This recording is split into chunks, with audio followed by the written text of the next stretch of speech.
ආයුබෝවන් යාළුවනේ. ඉතින් කොහොමද ඔයාලට? හුඟ දවසකින් මම මේ වීඩියෝ එක අරන් ආවේ. මම ශෂි. ඔයාලා හොඳින් සතුටින් පරිස්සමින් ඇති කියලා මම හිතනවා. අද වීඩියෝ එකෙන් මම ඔයාලට ගේන්නේ රසම රස තුඹ කරවිල ව්‍යංජනයක් හදාගන්න විදිය. ඉතින් ඕගොල්ලන්ට කලින් වීඩියෝ එකෙන් මම සඳහන් කරානේ තුඹ කරවිල වල තියෙන විශේෂ ගුණ ගැන. ඉතින් තුඹ කරවිල ව්‍යංජනයක් රසවත් විදිහට හදාගන්න විදිය දැනගන්න මාත් එක්ක ඔයගොල්ලෝ රැඳිලා ඉන්නකෝ.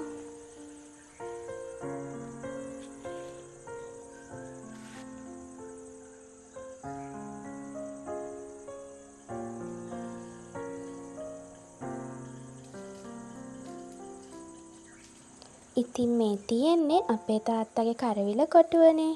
අපි තාත්තගේ කරවිල කොටුවෙන් කරවිල ටිකකුත් කඩාගෙන ඉක්මනට යමුකෝ මේක හදන්න.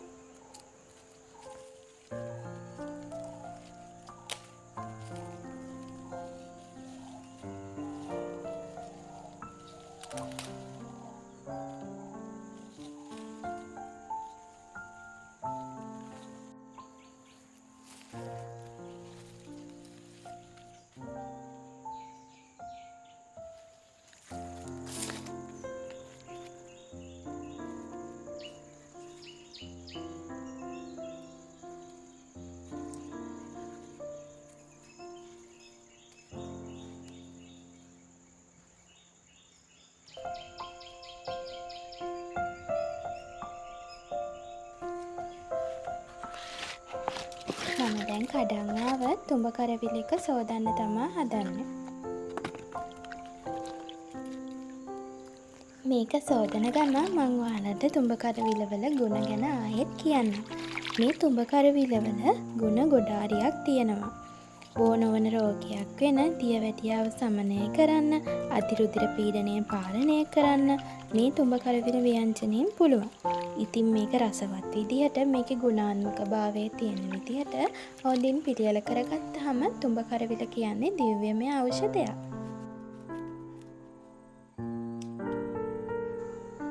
ඒ වගේම අක්මාවේ තැන්පත් වෙලා තියෙන තෙල් ඉවත් කරනවා, පිළිකා ඇතිවීම වළක්වනවා. මං කලින් කිව්වා වගේ සමහි තෙතමනය රඳවාලමින් සම නිරෝගීව පැහැපත් කරන්න මේ තුඹ කරවිල වලට පුළුවන්. ඔයාලා දැක්කනේ මම මේ කරවිල ගෙඩිය කොහොමද කපන්නේ කියලා. දෙපැත්ත කපලා අයින් කරලා මම මේ ගෙඩිය හතරට කපාගෙන තියෙන්නේ. මේ තියෙන්නේ කපාගත්ත තුඹ කරවිල ටික. මේ ව්‍යංජනය හදන්න මොනවද අවශ්‍ය වෙන්නේ කියලා මම ඔයාලට පෙන්නන්නම්. මම පොඩි ගොර්ක කෑලි 2-3ක් අරන් තියෙනවා. ඒ වගේම මිරිස්, සුදු ලූණු, ලූණු, ඒ වගේම තක්කලි ගෙඩියක් අරන් තියෙනවා.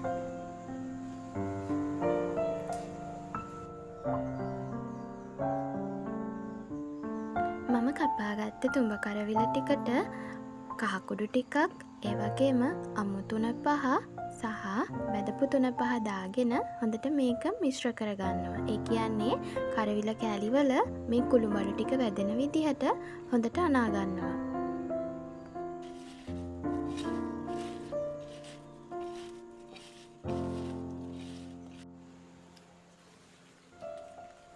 මම කඩාගෙන ආව රම්ප කරපිංච ටිකත් මම මෙතනින් තියා ගන්නවා. අපිට ඉස්සරහට ඒවත් ඕන වෙනවා.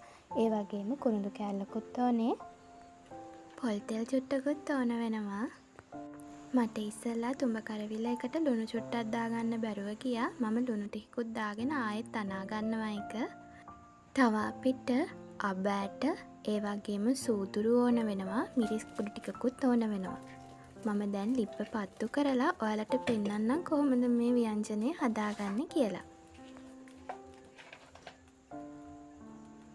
මම ඉස්සෙල්ලාම ඇතිලියක් ලිපේ තියලා ඒකට පොල් තෙල් ටිකක් දාගන්නවා. පොල් තෙල් ටික රත් වෙනකොට ඉස්සෙල්ලාම අබ ඇට චුට්ටක් දාගන්නවා. ප්‍රමාණයක් නෑ. ඔයාලට කැමති විදිහකට දාගන්න පුළුවන්.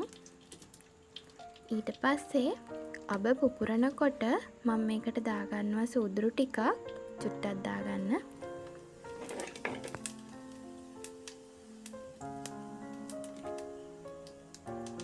ඊට පස්සේ මම මේ තෙල් එකට උළුහාලට චුට්ටක් දාගන්නවා.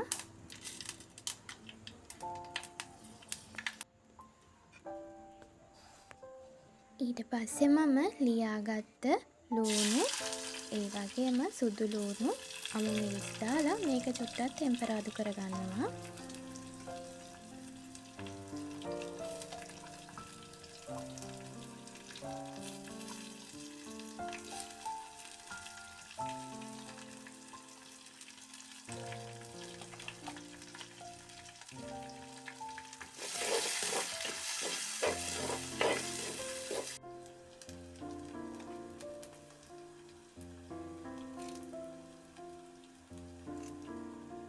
දැන් මම රම්පා කරපිංචා දාගන්නවා.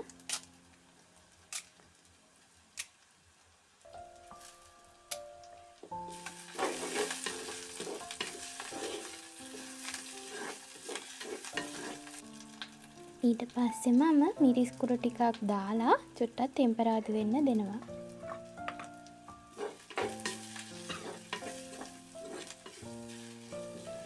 මම කලින් කපාගත්ත තුඹ කරවිල වලට කහ, අමු තුනපහ, බැදපු තුනපහ වගේම ලුණු අත ගාලානේ තිබ්බේ. අන්න ඒක අරගෙන මම අර ටෙම්පරාදුවට දාගන්නවා.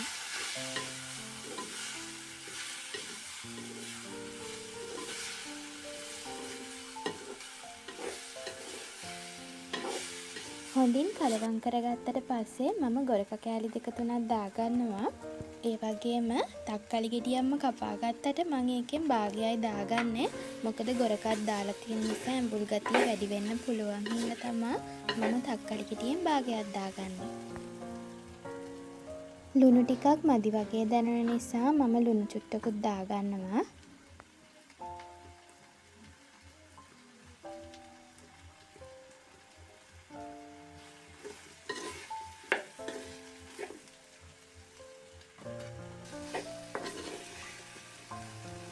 මම ඊට පස්සේ තුඹ කරවිල කෑලි ටික චුට්ටක් තැම්බෙන්න වතුර පොඩ්ඩක් එකතු කරගන්නවා. මම වතුර පොඩ්ඩයි එකතු කරන්නේ.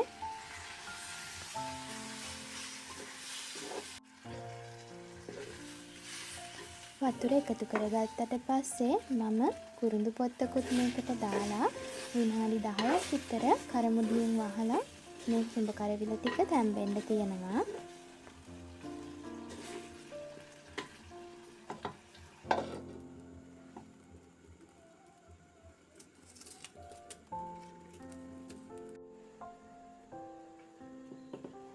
ඉතින් මේ තියෙන්නේ විනාඩි 10කට පස්සේ අපේ තුඹ කරවිල මාරුව. ඉතින් වතුර ටික නම් හිඳිලා තියෙන්නේ. සාමාන්‍ය ගානට කරවිල ටික තැම්බිලා තියෙනවා.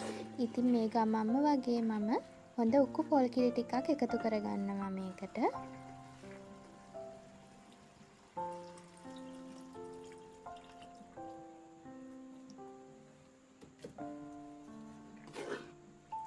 පොල් කිරි ටික දාලා හොඳට හැඳි ගාලා මම මේක සාමාන්‍ය මඩ ගින්දරේ උයා ගන්නවා. ඔයාලට පේනවා නේද? හරිම රස පාටයි. ඉතින් මේක ඇත්තටම කිව්වොත් හරිම රසයි මේ තුඹ කරවිල ව්‍යංජනය. ඔයගොල්ලොත් හදලා බලන්න මේ විදිහටම. මේක හදන විවිධාකාර ක්‍රම තියෙනවා. ඉතින් මම මේක මස් වගේ රසට එන්න තමයි හැදුවේ. ඉතින් ඔයගොල්ලෝ මේ දකින්නේ විනාඩි 10කට විතර පස්සේ කිරි දාලා. ඉතින් කිරි ටිකත් හොඳට හිඳිලා තියෙන්නේ. දැන් මේක උක්කු ගතියට තියෙනවා. මම දැන් මේක ලිපෙන් අයින් කරගන්නවා. ඉතින් ඔයගොල්ලෝ මේ දකින්නේ මගේ රසවත් තුඹ කරවිල ව්‍යංජනය. ඉතින් සෞඛ්‍යයට ගොඩාක් හිතකර ගුණදායක ව්‍යංජනයක් තමයි තුඹ කරවිල කියන්නේ. ඔයගොල්ලොත් අනිවාර්යෙන් තුඹ කරවිල ව්‍යංජනයක් හදලා බලන්න. හරිම රසයි මේ ව්‍යංජනය. ඉතින් මාත් එක්ක රැඳිලා හිටපු ඔයාලා හැමෝටම ස්තුතියි. මගේ වීඩියෝ එක ලස්සන නම් ලයික් කරන්න, කමෙන්ට් කරන්න. ඒ වගේම මගේ YouTube channel එක subscribe කරන්න. තවත් දවසක අලුත් වීඩියෝ එකකින් හම්බෙමු යාළුවනේ. ඔයාලා හැමෝම සතුටින් පරිස්සමින් ඉන්න. තෙරුවන් සරණයි ඔයාලට.